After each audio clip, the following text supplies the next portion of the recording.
Uh, Hello everyone, this is uh, Third Level by Jack Finney, which is actually the first chapter of the class 12th book Vistas.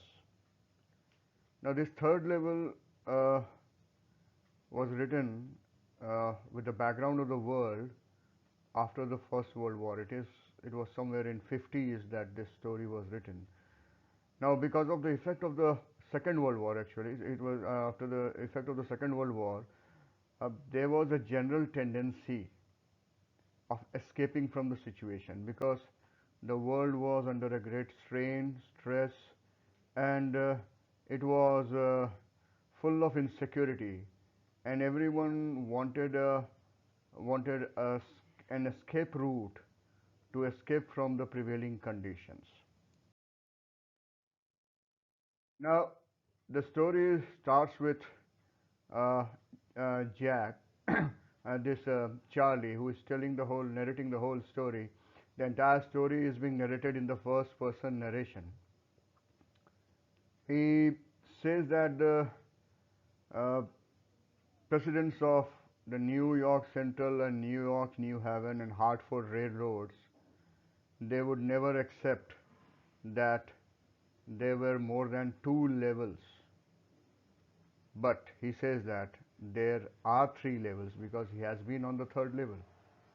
And so when the whole world was saying that there are only two levels, and he is was with a view that there is third level, so he felt that he should uh, consult his psychiatrist. So he went to his psychiatrist friend.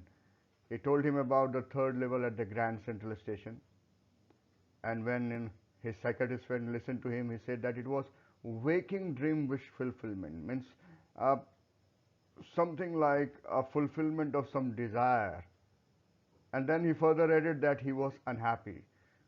Now, this particular thing made Charlie's wife quite angry because she felt that the psychiatrist is pointing towards her. But then his psychiatrist friend, he made it clear by saying that the modern world is full of insecurity, fear, war, worry, and all rest of it, and that Charlie just wanted to escape. Charlie says, who does not want to escape? Everyone wants to escape, but not everyone lands on the third level at the Grand Central. Now, this particular theory that he wanted to escape was also uh, supported by his friends. They all agreed. They all agreed that Charlie wanted to escape, and they all said that his stamp collection was something like a temporary refuge from reality. Refuse is shelter. Um, Charlie says maybe, maybe, but then he says that his grandfather did not need any refuge from reality because the time when his grandfather lived was quite a peaceful time, and he was the one who started his collection. And then further on, he adds that even President Roosevelt collected stamps. What he actually wants to say through it, he wants to say through it is that President Roosevelt, president of the country, which sort of fear or insecurity he had that he wanted to escape, or he took that temporary refuge by collecting stamps. But anyway, he tells, he narrates his whole experience, saying that uh, one day last summer he was late at the office and he was in a hurry to go to his apartment. So he decided to take subway from Grand Central because he felt that it was faster than the bus. He had no idea that what was going to happen to him. He said that here he gives his introduction. His name is Charlie, 31 years old, and he was wearing a tan gabardine suit and a straw hat with fancy band. He passed people, and he clarifies over here that he was nowhere trying to escape from anything. He just wanted to reach home to his wife. Now he came to the Grand Central from Vanderbilt Avenue, went down the steps to the first level, where the trains like 20th Century were there. Then he took the flight to the second level, where the suburban trains leave. Suburbans means outskirts of the main city. Then he found an arched doorway heading for the subway, and he got lost. He says that he got lost. And then he says that it was very easy for him to get lost. And though he had been out of Grand Central hundreds of times, but he has been always uh, bumping into new doors and stairs and corridors. He even narrates his incident that once, instead of going somewhere else, he bumped up in the Roosevelt Hotel, or next time he was in an office building on 46th Street. Now, all these things, what does it actually point out? It points out towards the characteristic of Charlie.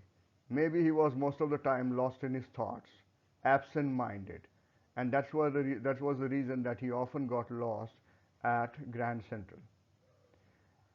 Now he feels that this whole Grand Central was just like a big tree, and all its long tunnel were extending just like a root.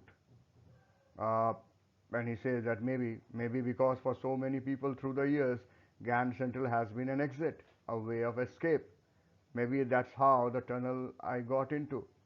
But then he never told this idea to his psychiatrist friend, because then it would be well established that he was someone who always desired to escape, and that's why he did not reveal his idea of Grand Central as a medium of escape. Now, uh, the corridor, after losing his way, the corridor he was in, it was going somewhere. It gave him a feeling that it was something wrong, but he kept on walking. Uh, no other soul passed him, only his empty footsteps. And then he heard a hollow roar, which meant that there was an opening at the other end. And then he finally arrived on the third level at the Grand Central. For a moment, he thought that he was back on second level, but then he started looking at the things. And when he looked at the things, he realized that he was at a different place. He was at a place where he had never been. And this description is the answer to the question that what made Charlie realize that he had come to the third level. Now, what were the things that he saw? There were fewer ticket windows and train gates. Information booth in the center was wood and old looking. The man sitting over there had green eye shade. The lights were dim and sort of flickering. And then he saw why the lights seemed to be flickering, because they were not electricity light, they were open flame gas lights. Now he looked at the station. It was a wooden floor. He saw a man pulling a gold watch from his vest pocket. Then he saw people dressed up in the clothes which seemed to be the fashion of around 1800, 1890 or something.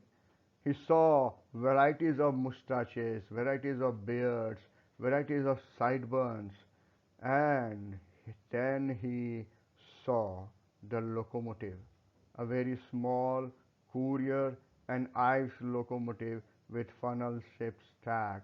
And this was the moment when he realized that he had come to a place, a time in past. But to make it sure, he walked over to the boy who was selling the newspaper. Uh, the newspaper was The World, and he clarifies it that the World hasn't been published for years. The main page story was something about President Cleveland, because when he came back to the real world, as he says, he went to the library and searched for that newspaper. It was printed on June 11, 1894. Now, this was the time an idea struck to him that this was a place, this was the moment where he could buy tickets that would take him and Louisa, his wife, anywhere in the United States in the year 1894. And the place that came to his mind was Galesburg, Illinois. Then he gives the detailed picture of Galesburg, Illinois. Uh, he says that it is still a wonderful town. Means in the past it was wonderful, but even today it was wonderful town. Old frame houses, huge lawns, tremendous trees whose branches meet overhead and roof of the streets. And in 1894, summer evenings were twice as long. What does he mean? It is not that in 1894 the day was of 48 hours or something like that. In 1894, summer evenings were twice as long. It means that people were more relaxed. People had more time for relaxation, and that's why he says that evenings were twice as long, and people sitting in the lawns, smoking cigars, talking quietly, and he describes that particular world as a peaceful world, and he thinks that this was his moment to go back to that place in 1894, huh, where the First World War was still 20 years to come, and World War II 40 years to come, and he wanted two tickets for. He went to the ticket counter. The clerk sitting at the ticket counter looked at him in a very odd manner. Now, obviously, he was dressed in the modern day fashion, and it was 1894. So he was looking at his fancy hat and everything. But then he calculated the fare, and uh, Charlie saw that he had enough for two coach tickets one way. But as he was counting the money, the clerk was staring at him, and then he pointed towards the notes, the bills, and he says that I ain't money, mister, he said, and if you are trying to skin me, you won't get very far. He looked at the bills, the notes, the currency, and he said, that is not the money. And if you are trying to skin me, means if you are trying to trick me, you are not going to get very far. And then he pointed towards the cash which was kept in the drawer. And then Charlie realized why the man at the ticket counter was saying that way. Obviously, it was old style bills. It was 1894. The old style bills, half again as big as the money used in the modern times. Charlie immediately turned and got out fast. He says that there's nothing nice about jail even in 1894. 1894 may be a very peaceful place, a peaceful time, a very soothing and calm moment in the past, but jails in every era cannot be a nice place. And then he came, most probably by the same way. Now, next day during the lunch hour, he drew all his savings, almost $300, and he went to the old this what you can say, the currency store where he bought old currency. Now, when his psychiatrist friend came to know about this, he was a little bit worried about him. Now, if you want to buy old money, old currency, old coin, you have to go to the dealers of those particular thing. But then you have to pay a premium. What is to pay a premium? Pay a premium means to buy something at premium means to buy at a higher price. Now his $300 bought him less than 200 in old style bills. But this was not a thing to be uh, thing of worry for Charlie, because he says eggs were 13 cents a dozen in 1894. What does this mean? He wants to say that things were cheaper.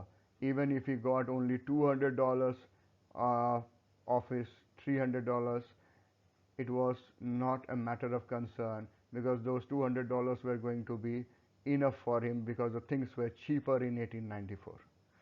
But he could never find the corridor that led to the third level at Grand Central. He tried so many times.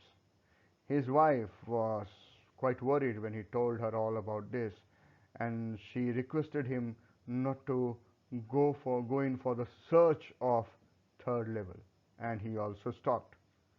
He went back to his stamp collection. But now we both, we both means he and his wife, every weekend they are searching for the passage to the third level, because now they have a proof that the third level exists. Now, what happened was his friend Sam disappeared. No one knew, but Charlie had a suspicion. Sam was a city boy, and he always used to tell him about Galsburg, because Charlie went to school in his childhood at Galsburg, and Sam always liked the look of the place. He always uh, thought of that place as a very wonderful place, and Charlie feels that Sam is there in Galsburg, but not in the modern times, in 1894. And how he came to know about it? Because one night when he was going through his stamp collection, he found something, and then he says that, well, do you know what a first day cover is? Now, what is actually a first day cover? When a new stamp is issued, stamp collectors buy some, use them to mail envelopes to themselves on the very first day of sale, and the postmark proves the date. The envelope is called a first day cover. Now, let me explain it in the easier manner. Now, what happens is that uh, for the stamp collectors, they buy the stamp on the day when it is released. But how to authenticate it that the stamp is bought on the very first day of its release? So what they did was they wrote address on their what you say the envelope, and they pasted that stamp over there, and they posted it. There was nothing kept in the envelope. But as it was posted on that day, it got the stamp mark, the postmark of the post office on it, which proved that the stamp was of the day when it was released, and that increases actually its value. Now he found there one first day cover which he had never seen before. It was sent to his grandfather's address in Galsburg, and it had been there since July 1894. Uh, it was a picture of President Garfield on that stamp. It came in his granddad's mail and went right into the collection, and it was never opened. And he came across this first day cover for the first time in his life. Now, usually what happened in the first day cover, there was a blank uh, piece of paper which was kept where nothing was written. But the paper inside this first day cover was not blank. It was a letter addressed to someone. 941 Willard Street, Galsburg, Illinois, July 18, 1894. The letter was addressed to Charlie. I got to wishing that you were right. The writer was writing that he had a wish that whatever Charlie told was right. And then he started believing in what Charlie had said. And he asserts over here that Charlie, that whatever he said was true because he has found the third level and he had been there for 2 weeks right now. And he urges in that letter to Charlie and Louisa to keep looking till they find the route to the third level. And that letter was signed by Sam. At the stamp and coin store where Charlie went, he found that Sam bought $800 worth of old style currency. Now, Charlie feels that was enough to set him up in the business of hay, feed, and grain, because uh, with his talk and as he knew Sam very closely, he very well knew that Sam wanted that sort of profession. Anyway, Charlie says that he certainly cannot go back to his old business, not in Galsburg, Illinois in 1894. And what was his old business? Well, Sam was my psychiatrist. Now, the same psychiatrist who earlier established that uh, Charlie was an escapist. He was trying to escape from the uh, stress, tension, insecurity, fear of the modern world. Who called his this finding of the third level as waking dream wish fulfillment. He himself escaped. So that particular theme of the story, that the story that is it is uh, talking about the escapist tendency of the people trying to find refuge from the reality, thinking that past was a better place. Now, the theme of the third level. Now, story third level is the most concise and entertaining story about time travel. You may call it time travel. But at the same time, you may also say that it is just the hallucination or imagination created by Charlie. Now, Charlie wishes to be transported to the third level, the world of 1894, which is supposedly much happier and quieter place to be.